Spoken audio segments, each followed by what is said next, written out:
बच्चों, my name is Yogesh Arora और आज हम पढ़ेंगे फ्रिक्शन। ये अपना एनएलएम के बाद का वीडियो है। देखो फ्रिक्शन क्या होता है। फ्रिक्शन काम करता है works between when a relative motion exist between two surface. जब किन्हीं दो सरफेस के बीच में रिलेटिव मोशन होगा तब उनके बीच में फ्रिक्शन काम करेगा। तो ये होता है। और फ्रिक्शन करता क्या है? It oppose the relative motion. ये रिलेटिव मोशन का अपोज करता है। ठीक है, फ्रिक्शन रिलेटिव मोशन का अपोज करता है। और क्या खास बात है, ये एक नॉन कंजर्वेटिव फोर्स है। Friction is a non conservative force. ठीक है, ये हमें सारी चीजें छोटी मोटी ध्यान रखनी है। कैसे काम करता है, क्या होता है इसका फॉर्मूला, आइए उस पर चर्चा करते हैं। देखो मान लो ये एक ब्लॉक है, ठीक है, तो इसके ऊपर जब नॉर्मल रिएक्शन फोर्स लगेगा N, अब N भी एक कांटेक्ट फोर्स है, तो इसके ऊपर यदि इधर जाएगा v वेलोसिटी से तो इसके ऊपर फ्रिक्शन काम करेगा इधर।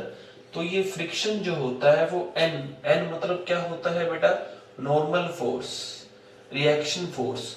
ये हमने करा हुआ है, ये हमारे लिए कुछ नया नहीं है। नॉर्मल फोर्स कल तो फ्रिक्शन जो है वो नॉर्मल फोर्स के क्या होता है?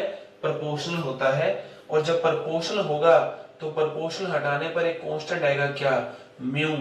इस म्यू को क्या बोलते हैं? फ्रिक्शन कोफिशिएंट बोलते हैं।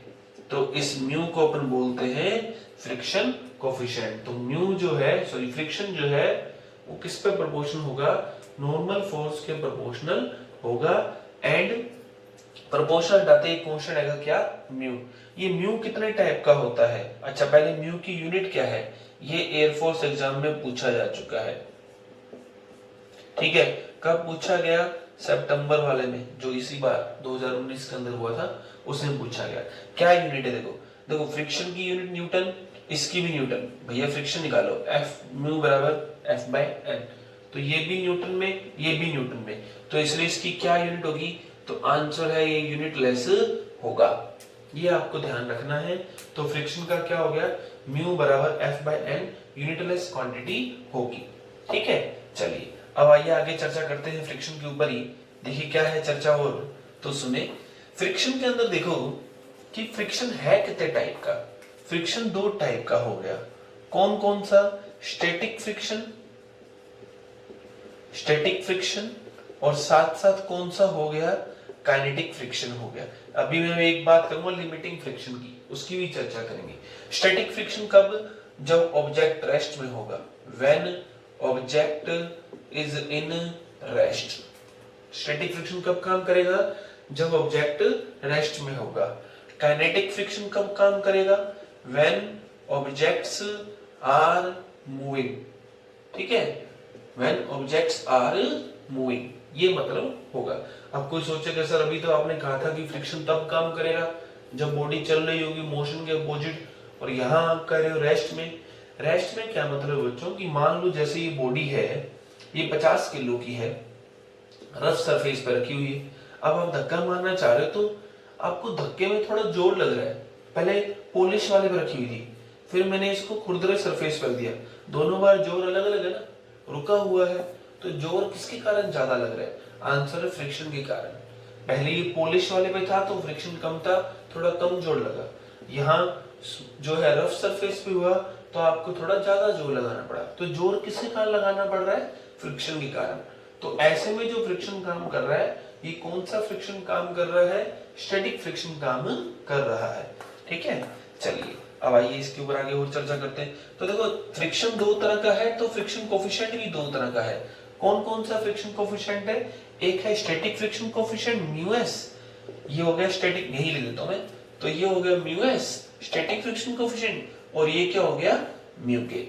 मैक्सिमम टाइम म्यू एस जो होता है वो बड़ा होता है किससे? म्यू के से। स्टैटिक फ्रिक्शन कोफिशिएंट ज्यादा होता है किससे? काइनेटिक फ्रिक्शन कोफिशिएंट से। अच्छा, म्यू की वैल्यू कहां से कहां तक हो सकती है बेटा? 0 से 1 तक हो सकती है। ये आपको ध्यान रखना है कि friction coefficient exist from 0 to 1, और जो स्टैटिक फ्रिक्शन कोएफिशिएंट होता है वो काइनेटिक वाले से क्या होता है, ज्यादा होता है। ठीक है, अच्छा किस पे डिपेंड करता है ये फ्रिक्शन, डिपेंड्स ऑन, किस पे डिपेंड करता है, nature of contact surface. Area नहीं आएगा यहाँ पर, कॉन्टैक्ट सरफेस के ऊपर डिपेंड करता है कि कॉन्टैक्ट सरफेस स्मूथ है, शाइनी है या कैसा है, इस पे डिपेंड करता है। अच्छा, अब एक वर्ड मैंने और बोला था कि लिमिटिंग फ्रिक्शन, लेकिन उससे पहले एक बात और कि फ्रिक्शन के लिए एक बात कही जाती है कि क्या, कि friction is a self adjusting force. Friction एक सेल्फ एडजस्टिंग फोर्स है। सेल्फ एडजस्टिंग मतलब अपने आप को एडजस्ट करने वाला। अब इसका क्या मतलब है ये भी चर्चा करते हैं। अपने आप को एडजस्ट करने से क्या मतलब है, तो देखो जैसे मान लो कि ये एक बॉडी है ना।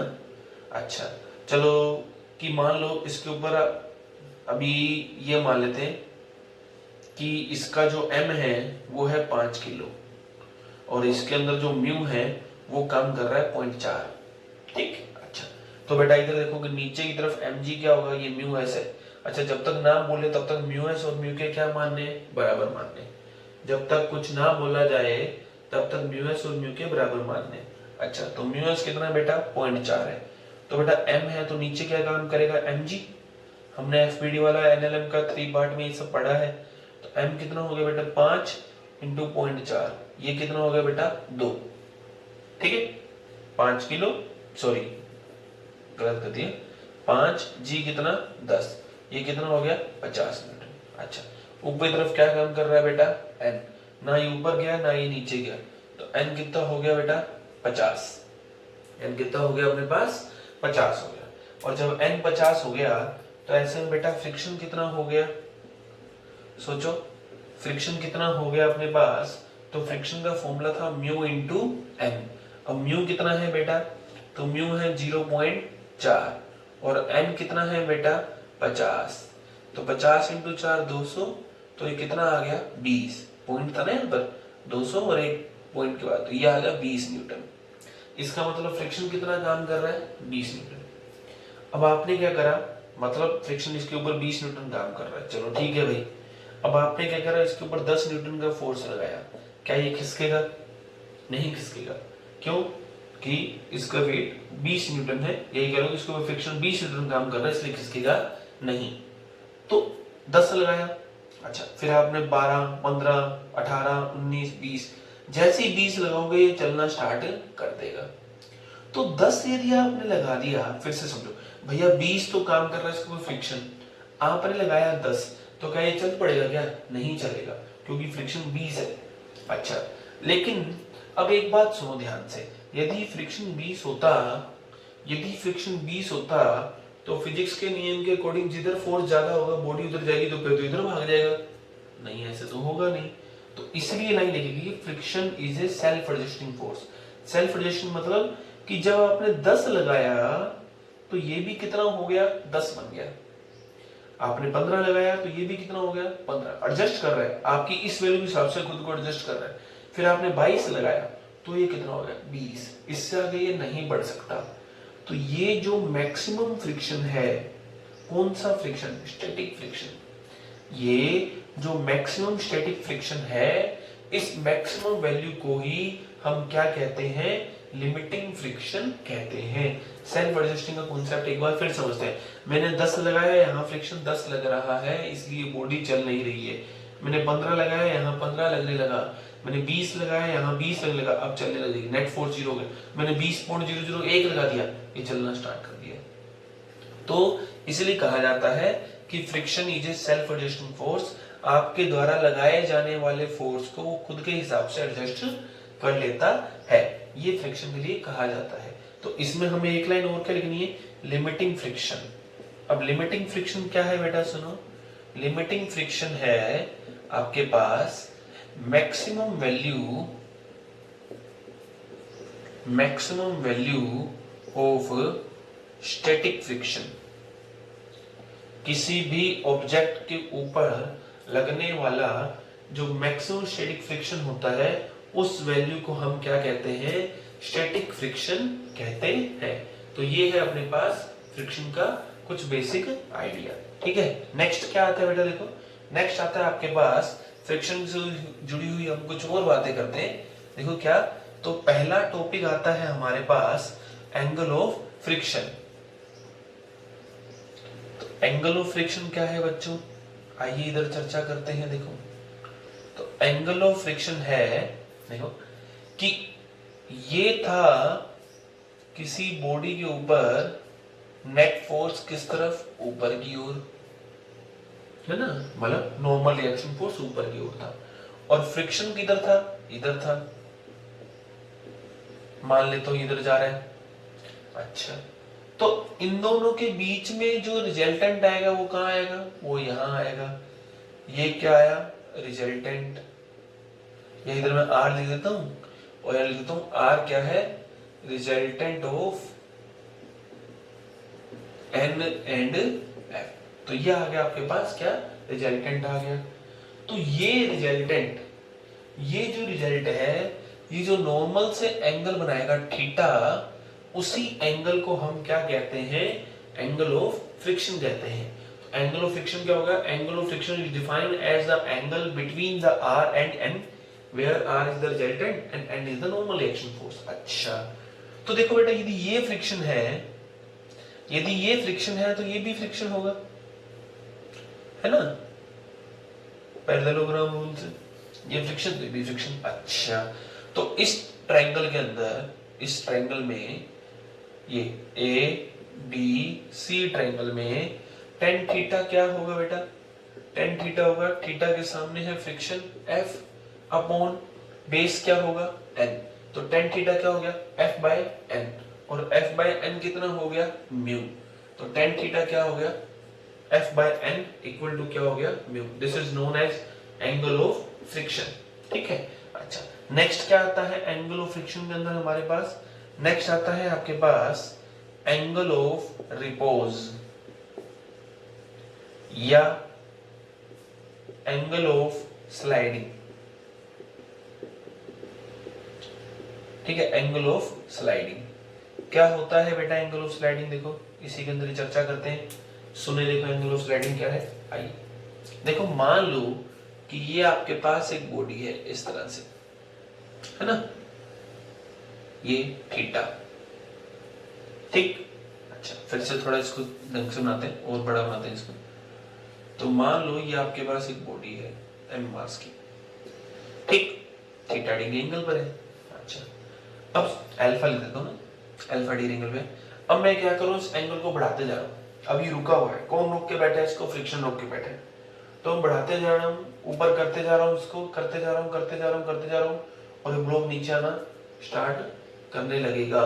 कब, किसी ना किसी एक पर्टिकुलर एंगल पर, और उसी एंगल को क्या कहेंगे, एंगल ऑफ रिपोज कहेंगे। तो एंगल ऑफ रिपोज क्या हो गया, minimum angle of inclination, angle of minimum inclination at which block will start to move, जिसके ऊपर ब्लॉक नीचे आना स्टार्ट कर देगा। याद रखने के लिए तो ये ध्यान रखें कि टेन अल्फा बराबर टेन थीटा बराबर म्यू, ये आपको याद रखना है। कैसा है इसको भी थोड़ा समझ लेते हैं। देखो देखो बेटा, ये अल्फा है तो नीचे कौन होगा, mg होगा। मैंने कहा था आपको mg हमेशा नीचे की ओर वर्क करेगा, ठीक है। अच्छा, ये mg नीचे होगा, बढ़िया। तो ऐसे में ये भी अल्फा होगा, ये mg होगा, तो यहाँ क्या होगा, mg कोस अल्फा होगा। mg कोस अल्फा होगा तो यहाँ क्या होगा बेटा, mg साइन अल्फा होगा। कंपोनेंट बांट रहे हम सीख चुके हैं पहले ही। देखो mg यहाँ अल्फा, यहाँ j अल्फा होगा, वहाँ कोस होगा। ये कॉन्टैक्ट सरफेस है इस बॉडी के ऊपर, तो n किस तरफ होगा, इस तरफ। इस ब्लॉक के कारण इस पर ऊपर, तो फ्रिक्शन किस तरफ होगा, पीछे। कितना होगा, म्यू n। यदि ये ब्लॉक चल नहीं रहा है, यदि ब्लॉक चल नहीं रहा है तो a कितना होगा, 0। और जब a 0 होगा तो इधर का फोर्स बराबर उधर का फोर्स, तो mg साइन अल्फा बराबर क्या होगा, म्यू n। तो म्यू एन होगा तो म्यू इंटू एन कितना है बेटा, देख ऊपर भी नहीं गया नीचे भी नहीं गया, इधर तो नहीं गया ना, तो एन कितना हो गया बेटा, एम जी कोस अल्फा हो गया, तो एम जी कोस अल्फा आ गया, ठीक है। अच्छा एम जी ये इधर आ गया, टेन अल्फा बराबर क्या आ गया, म्यू आ गया। अब देखो बेटा टेन अल्फा भी म्यू है और टेन थीटा भी क्या है अपने पास, म्यू है, तो दोनों एंगल क्या हो जाएंगे, बराबर हो जाएंगे। तो ये आ गया हमारे पास कि टेन अल्फा बराबर टेन थीटा बराबर म्यू। अब एक बात और सुनो, मैंने आपको कहा था कि फ्रिक्शन कोएफिशिएंट की वैल्यू 0 से 1 के बीच हो सकती है। Friction coefficient can exist from 0 to 1। अब 0 से 1 हो सकता है, तो यहां 1 रखोगे तो थीटा कितना आएगा 45, तो थीटा मैक्सिमम या अल्फा मैक्सिमम कितना डिग्री हो सकता है, 45 डिग्री हो सकता है। क्वेश्चन कैसा आता है, जनरली अल्फा देके थीटा पूछ लेगा, थीटा देके अल्फा पूछ लेगा, म्यू दे देगा थीटा पूछ लेगा या अल्फा पूछ लेगा, या दोनों में रिलेशन पूछ लेगा। तो इस प्रकार का क्वेश्चन आपको देखने को मिलता है इसके ऊपर, ठीक है। नेक्स्ट देखिए क्या आता है अपने पास, नेक्स्ट आता है, इसी के अंदर अपन चर्चा करते हैं आगे और। आइए देखो हमने ये टॉपिक पढ़ा इसी के अंदर, तो अब बोलता है कि यदि मान लो चलने लग जाए तो हम लिखेंगे acceleration of block, acceleration of block on क्या, इंक्लाइन प्लेन। यदि ये चलने लग जाए तो ये कितने से चलेगा बेटा, किसी भी ब्लॉक के ऊपर लगना नेट फोर्स कितना होता है, एम ए। अच्छा चलने कब लगेगा, जब अल्फा बड़ा हो जाएगा किससे, एंगल ऑफ रिपोज से, ठीक है। तो चलने लग गया, तो मैंने कहा था किसी ब्लॉक के ऊपर नेट फोर्स होता है एम ए, तो एम ए आ गया, एम ए आ गया, तो इस एम ए का साथ कौन दे रहा है, एम ए का साथ दे रहा है एम जी साइन अल्फा। जो साथ देगा वो प्लस में होगा, साथ देना मतलब इसकी डायरेक्शन में, क्योंकि इधर ही चलेगा ना यार ये। अच्छा और जो अपोज करेगा वो माइनस में होगा, और n कितना है बेटा, mg कोस अल्फा, तो मैं यहाँ mg कोस अल्फा रख देते हैं। अच्छा m उड़ गया तो a, g इसमें से भी कॉमन इसमें से भी कॉमन, तो क्या आ गया sign alpha minus mu cos alpha. तो ये हो गया इस ब्लॉक का एक्सेलरेशन। जब नहीं चलेगा तो ये जीरो रख दो, ये जीरो, इसी को याद रख लो या इसको याद रख लो, जैसे मर्जी कर लो आप। तो ए जीरो चलने लग जाएगा तो ए की वैल्यू कितनी है, mu sorry g common sine alpha minus mu cos alpha, ठीक है। तो ये हो गया आपके पास एंगल ऑफ रिपोज। नेक्स्ट क्या आता है बेटा, देखिए नेक्स्ट आता है इसी के अंदर ही, मैं इरेज कर रहा हूं, सुने। नेक्स्ट में एक और बात सुनो, अब कुछ छोटी मोटी बातें जो हमें ध्यान रखनी। जैसे पहला देखो कि स्टॉपिंग डिस्टेंस नाम से हमने एक वर्ड पढ़ा था। स्टॉपिंग डिस्टेंस क्या था, कि किसी ब्लॉक पर फोर्स के कारण लगने वाला, जो मतलब फोर्स लगा तो रुक गया, तो जैसे v स्क्वायर बराबर निकाल लेते हैं, कोई बात नहीं, अपने ऐसे दिक्कत नहीं है। मान लो v जीरो हो जाए तो u स्क्वायर माइनस 2s, क्योंकि u डिक्रीज हो रहा है, ये डिक्रीज हो रही है ना वेलोसिटी, इसलिए a नेगेटिव है। a नेगेटिव मतलब रिटार्डेशन हो रहा है, तो रिटार्डेशन हो रहा है तो x कितना आएगा, s आएगा u स्क्वायर अपॉन 2a। ये क्या है फॉर्मूला, रुकने से पहले तय की गई दूरी, डिस्टेंस। ये मैंने काइनेमेटिक्स में वीडियो 3 या 4 में भी बात करी है। अच्छा v बराबर क्या होता है, u plus eighty, v zero हो गया, u minus eighty, minus again ये, तो t कितना आएगा, q बाय a आएगा। ये दोनों फॉर्मूले हमें आते हैं भाई, अच्छी बात है। अच्छा अब सुनो, मान लो एक ब्लॉक ऐसे चल रहा है, ठीक है, ये यहाँ पर इस तरह से ये फ्रिक्शन है यहाँ से यहाँ तक, ठीक, ये फ्रिक्शन है यहाँ से यहाँ तक। तो ये चलना स्टार्ट हुआ, कितने से स्टार्ट हुआ बेटा, u वेलोसिटी से। तो मान लो यहाँ आके रुक गया, यहाँ आके ये रुक गया, तो कहा गया बताओ ये डिस्टेंस कितनी और कितने समय में ये रुकेगा। अच्छा s का फॉर्मूला आपको दे रखा है, ठीक है।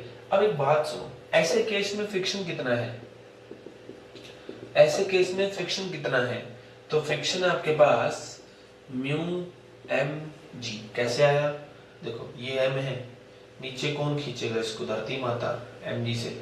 ऊपर कौन खींचेगा इसको, n, ये इधर जा रहा है तो फ्रिक्शन इस पे इधर लगेगा।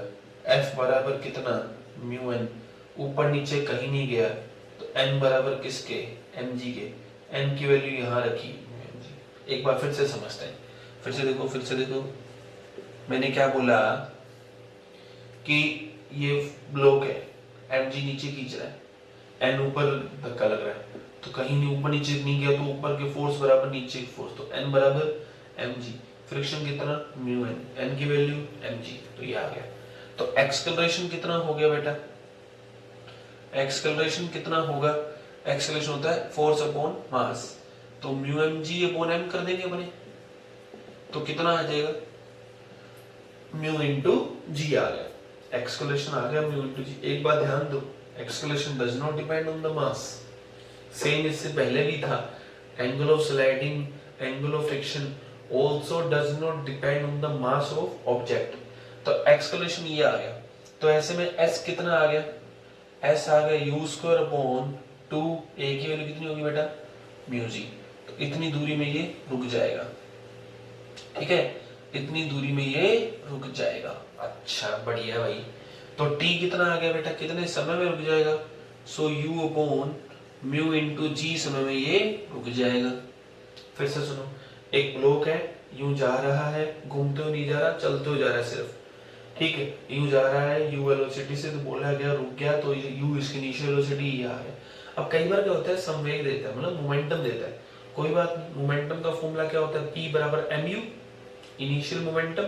तो मैं इसी फॉर्मूले को m के फॉर्मूले चेंज करता हूँ, कैसे, मैं ऊपर नीचे m स्क्वायर का मल्टीप्लाई कर दूंगा, तो m square u square upon 2m mu g, देखो sorry mu G, m mu g नहीं, m mu g, यहाँ करते हैं अपने, इसको मैं इरेज कर रहा हूँ, नोट करना चाहो तो कर लो आप, ठीक है। तो यदि फ्रिक्शन काम कर रहा होगा तो फ्रिक्शन के केस में फॉर्मूला कितना होगा, ये होगा s बराबर u स्क्वायर अपॉन 2a, तो स्टॉपिंग डिस्टेंस का फॉर्मूला हो गया, t बराबर कितना हो गया बेटा, u अपॉन a, s का formula u square upon 2mg, और t बराबर कितना होगा, u upon μg।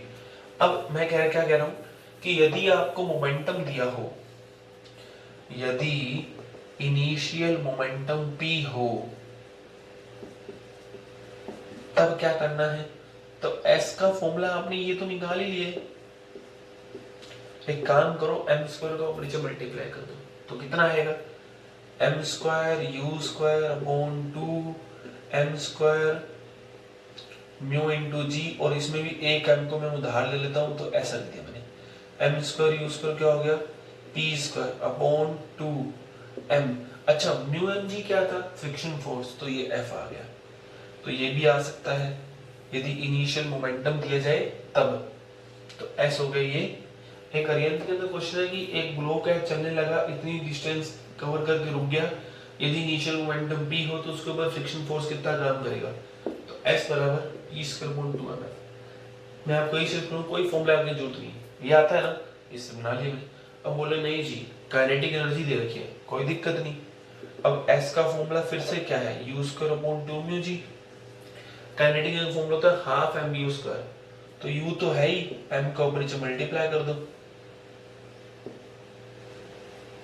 m u square by 2 क्या होता है, ये m u भी है, m u स्क्वायर बाय 2 क्या होता है, काइनेटिक एनर्जी, और ये क्या हो गया, फ्रिक्शन, तो s का फॉर्मूला कितना हो गया, काइनेटिक एनर्जी अपॉन फ्रिक्शन। तो जब u दिया हो ये फॉर्मूला, जब मोमेंटम दिया हो ये फॉर्मूला, जब काइनेटिक एनर्जी दी हो ये फॉर्मूला, ठीक है। तो ये फॉर्मूले आ गए हमारे पास सारे के सारे फ्रिक्शन के अंदर।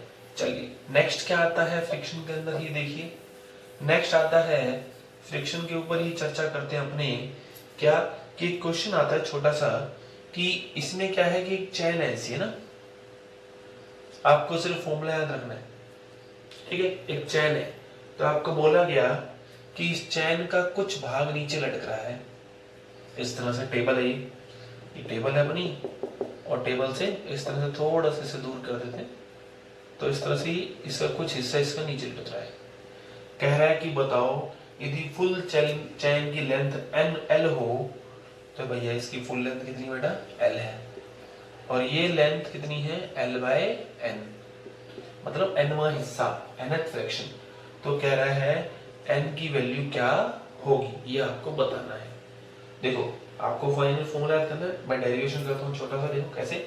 सुनो, मैंने क्या बोला, इसकी पूरी मास, पूरी चेन का मास कितना है m, पूरी चेन का मास कितना है अपने पास m है।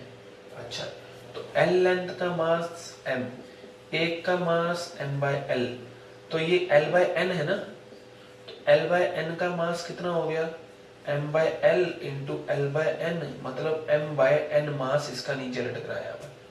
तो मतलब कुछ ऐसा है, मैं इसे रस्सी बना लेता हूँ एक और दो ब्लॉक में तोड़ देता हूँ, तो इसको नीचे कौन खींच रहा है m/n इंटू जी। भाई ये हो क्या है, जैसे मान लो ये चैन है 5 किलो, 5 किलो 2 किलो भाग नीचे लटक गया और इधर 3 किलो भाग ऊपर चला गया, तो इसको 2 किलो वाले को नीचे धरती माता खींच रही है और इसको इधर फ्रिक्शन खींच रहा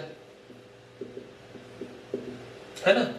यदि ये और ये बराबर हो जाए, मतलब ये वाला mg, भाई इधर से खींच रहा है mg, इधर से खींच रहा है फ्रिक्शन, दोनों बराबर हो जाए तो रुकी रहेगी, चैन टूटने वाला हिसाब नहीं है अपने पास। तो मतलब ऐसे में ये वाला mg यदि इस फ्रिक्शन के बराबर हो जाए तो हमें क्या मिल जाएगा, इस n की वैल्यू मिल जाएगी। फॉर्मूला आएगा म्यू अपॉन म्यू प्लस 1। देखो कैसे करते हैं, सुनो। तो ये हमें करना है। अच्छा, अब फ्रिक्शन कितना होगा बेटा, सुनो, ये हमारे पास हिस्सा है चैन का m/n, तो ये कितना होगा बेटा m माइनस m/n, है ना। ये पूरी चैन का मास m था, m/n नीचे लटका हुआ है, तो ये कितना होगा m माइनस m/n, तो ये होगा mg/n, और यहां आ गया m माइनस m/n, ठीक है। अच्छा, फ्रिक्शन कितना काम करेगा, नीचे की तरफ m माइनस m/n इंटू जी, ऊपर की तरफ n, फ्रिक्शन μn, n कितना, इतना, ठीक है, n कितना है, इतना है। तो n का फॉर्मूला रखते हैं अपने, ये हो गया friction n, mg/n, mu, n कितना है m माइनस m/n इंटू जी, m माइनस m/n इंटू जी। अच्छा, अब m/n, m minus m/n into जी, चलिए ठीक है भैया, बढ़िया आ गया।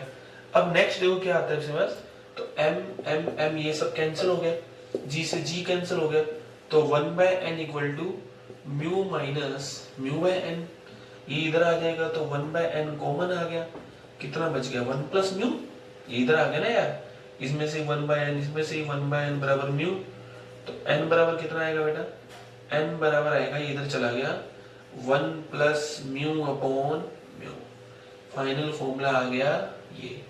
तो nवां हिस्सा मतलब 1 plus mu upon mu. Question आया कि यदि म्यू बराबर 0.25 है तो n कितना होगा, या कितना परसेंट हिस्सा नीचे लटक रहा है। फॉर्मूला आ गया n, चलो भैया n बराबर 1 प्लस 0.25 अपॉन 0.25, कितना आया हमारे पास 1.25 अपॉन 0.25, ठीक है। इसको कैंसिल करा, कितना आया 5। अब परसेंटेज कैसे निकाले, तो परसेंटेज फ्रैक्शन निकालना है तो आप डिवाइड कर दो, किसका, ये देखो m/n था ना, m कितना है हमारे पास, m कुछ भी हो, m/5, मतलब कितना परसेंट हो गया, इंटू 100 कर दो, 20%। तो आपको यदि परसेंटेज हिस्सा निकालना है तो ओवरऑल फॉर्मूला क्या बना, अपने ओवरऑल फॉर्मूला पढ़ते हैं। फॉर्मूला क्या, कि फ्रैक्शन कितना है, कितना भाग नीचे लटकता रहेगा, n बराबर 1 प्लस म्यू अपॉन म्यू, इतना फ्रैक्शन इसका यहाँ रहेगा नीचे। अच्छा, फिर इसके बाद परसेंटेज फ्रैक्शन कितना होगा, तो परसेंटेज फ्रैक्शन होगा 100/n, ये फाइनल आपके पास फॉर्मूला आ जाएगा। तो आज की वीडियो अपना इतना ही, कल हम पढ़ेंगे मैक्सिमम सेफ वेलोसिटी, कार का किसी मोड़ पर घूमना। तब तक के लिए thank you, have a nice